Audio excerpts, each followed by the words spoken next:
Assalamualaikum warahmatullahi wabarakatuh. Perkenalkan, nama saya Muhammad Fadli Ihsani dari Agroteknologi 2023 dengan NPM 235001069. Di sini saya akan sedikit menjelaskan tentang pergerakan unsur hara.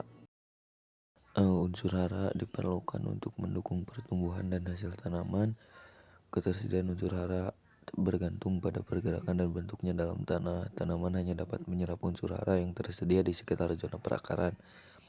Pemahaman tentang pergerakan unsur hara membantu menentukan strategi pemupukan yang efisien dan berkelanjutan. Baik, selanjutnya ada konsep dasar pergerakan hara. Yang pertama itu unsur hara di tanah tidak diam, melainkan berpindah dari satu titik ke titik lain. Pergerakan terjadi melalui air, tanah, udara, kontak langsung antara akar dan partikel tanah, dan yang terakhir dipengaruhi oleh sifat fisika, kimia, dan biologi tanah. Dan untuk selanjutnya ada mekanisme pergerakan unsur hara. Yang pertama yaitu ada difusi, yang kedua aliran massa, dan yang ketiga intersepsi akar. Untuk difusi sendiri yaitu perpindahan karena perbedaan konsentrasi ion. Untuk aliran massa adalah perpindahan bersama air menuju akar. Yang ketiga intersepsi akar adalah perpindahan karena pertumbuhan akar yang menyentuh partikel tanah.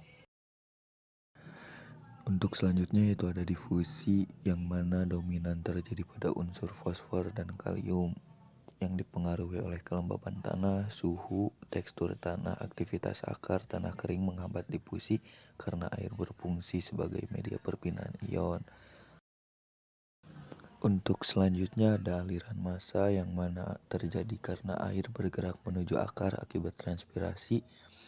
Lalu unsur hara larut dalam air terbawa ke zona akar. Nah, untuk unsur yang bergerak melalui aliran massa ada nitrogen, kalsium, magnesium, sulfur. Semakin tinggi laju transpirasi, semakin besar perpindahan hara. Untuk selanjutnya ada intersepsi akar. Terjadi saat akar menyentuh langsung partikel tanah yang mengandung unsur hara. Kontribusinya kecil tetapi tetap penting. Efektif pada tanaman dengan sistem perakaran luas. Aktivitas mikroba di rizosfer membantu meningkatkan efektivitas mekanisme ini. Dilanjut dengan faktor yang mempengaruhi pergerakan hara. Yang pertama, kelembaban tanah mempengaruhi kelarutan dan mobilitas hara. Yang kedua, tekstur tanah. Tanah liat menahan hara lebih kuat daripada tanah berpasir. Yang ketiga, pH tanah mempengaruhi bentuk kimia dan ketersediaan unsur hara. Yang keempat, bahan organik membantu menahan hara dan meningkatkan aktivitas mikroba. Yang terakhir ada suhu dan aktivitas akar mempengaruhi laju reaksi kimia dan penyerapan. Selanjutnya dampak terhadap pertumbuhan tanaman. Jadi ketika efisiensi pergerakan unsur hara itu menentukan produktivitas tanaman. Jika terlalu lambat terjadi defisiensi, jika terlalu cepat terjadi pencucian atau leaching. Kesimpulan, yang pertama 3 mekanisme utama: difusi, aliran massa, intersepsi akar.